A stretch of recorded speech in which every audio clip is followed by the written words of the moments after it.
È un accordo storico perché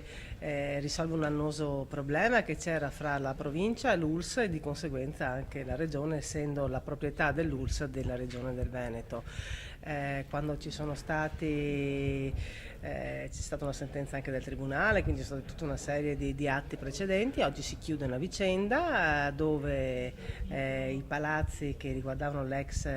ospedale dei Colli rimangono all'ULSS, divengono proprietà della regione, di conseguenza c'è una permuta con altri terreni, con altri stabili, per cui si chiude un'annosa storia, finalmente anche fra gli enti pubblici c'è un accordo. Sì, diremmo oltre che anni, decenni, da qui la storicità appunto di questo tipo di accordo che finalmente pone fine a questa vertenza ormai infinita e soprattutto quello che preme sottolineare è che non solo pone fine a una storia di cause, vertenze giudiziarie e così via, ma soprattutto pone le basi per tutta una nuova serie di azioni da parte della nostra ULSS, della ULSS 16 di Padova, ciò che permetterà sicuramente nei prossimi anni di dare ulteriori servizi di eccellenza a tutti i cittadini padovani.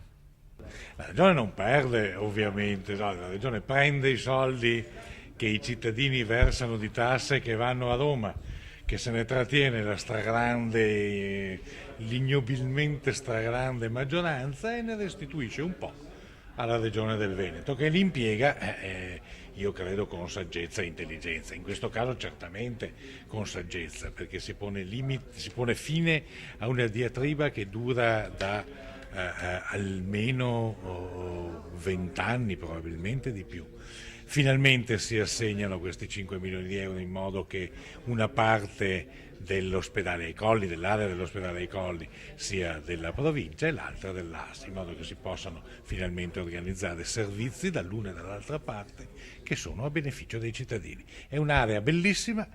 e io spero che tutto venga fatto nel migliore dei modi, perché è davvero un'area bella, un'area che, come si vede, viene restituita da una parte alla provincia, dall'altra alle esigenze sanitarie dei padovani, che non sono solo le grandi eccellenze, i grandi trapianti, le grandi cardiologie, ma sono anche le cose più semplici che servono alla nostra gente. Quindi mi pare per davvero che quando si parla di grandi investimenti come il nuovo ospedale di Padova non si trascurano le altre esigenze della gente.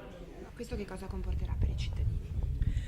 Ma sicuramente un miglior sfruttamento delle risorse, perché la destinazione